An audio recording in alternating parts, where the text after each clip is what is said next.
We've done many investigations into the franchise industry and the results have been damning. The latest company in the spotlight is accused of fudging the numbers to get potential franchisees across the line, then sending them into financial ruin. It's devastating and it rips you apart further and further inside. You must curse the day you decided to buy a franchise. Definitely. All the time, just about every day. As a migrant, when you move here, a lot of people do look at it as a dream opportunity. They're the hard-working families sold the dream of running their own business and financial security, only to be left with nothing. So you went from debt-free to a $2.5 million loss. Where we were debt-free, hassle-free, owned our house. It's a bit hard to comprehend. Robert Whittet and Emma Forsyth bought a Jamaica Blue franchise in 2011 from privately owned company Food Co, which is also behind well-known brand Muffin Break.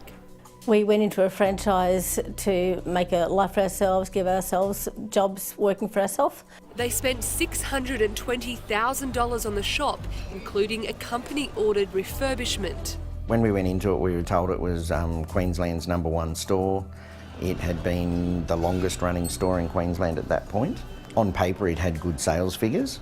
3 months after buying their first franchise, the couple was convinced to buy this second location at a cost of $435,000.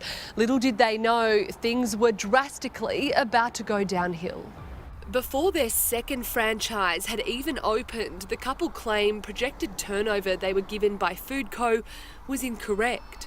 Financially, the first store, it had posted a loss of about $110,000.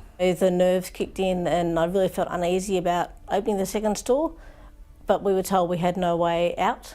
6 months later, the pair were in more financial trouble. They were eventually left with no option but to sell their first store. Sold the first store for $110,000, which was nearly $500,000 loss. To cover the debt, they had to sell the family home, but the pair claim they should never have been approved for the loan on the second store in the first place. Incredibly, it was uncovered that a Food Co representative had bypassed them and told their bank incorrect projected profits to get the loan pushed through. The sales figures were in excess of probably about $12,000 to $13,000 a week more than what we were getting.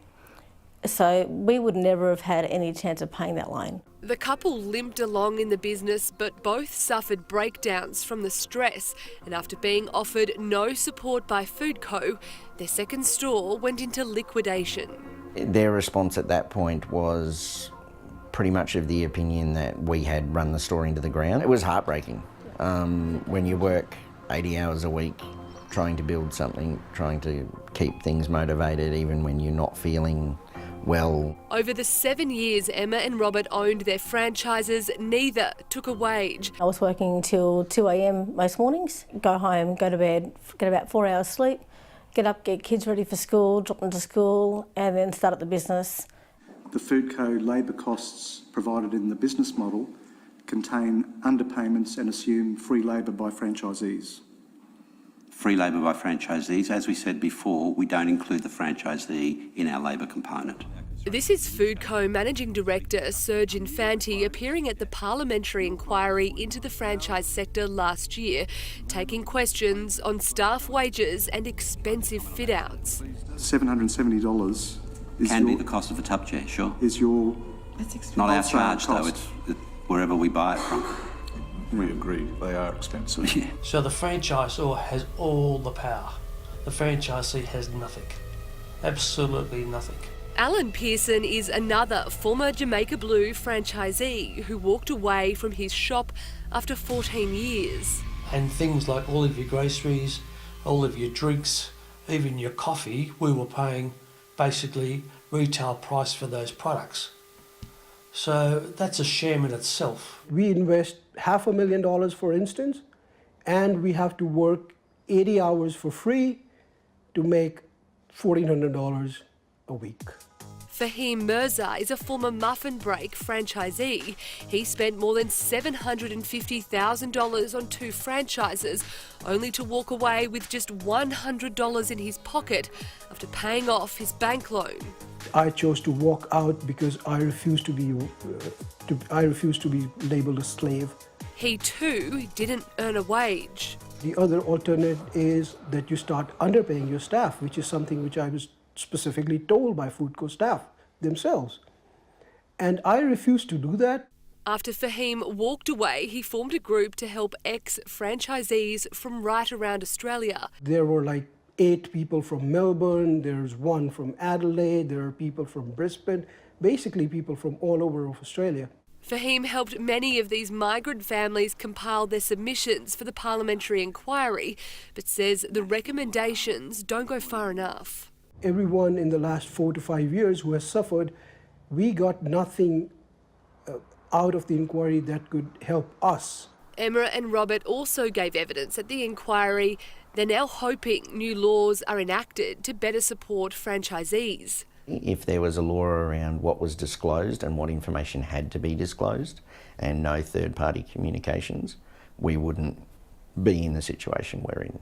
Professor Gary Mortimer from the QUT Business School says the recent sagas in the industry, including that of Retail Food Group, should be a wake-up call for franchisors. It doesn't do your brand any benefit if you're constantly turning over franchisees. A Current Affair has previously reported on RFG's disgruntled former franchisees.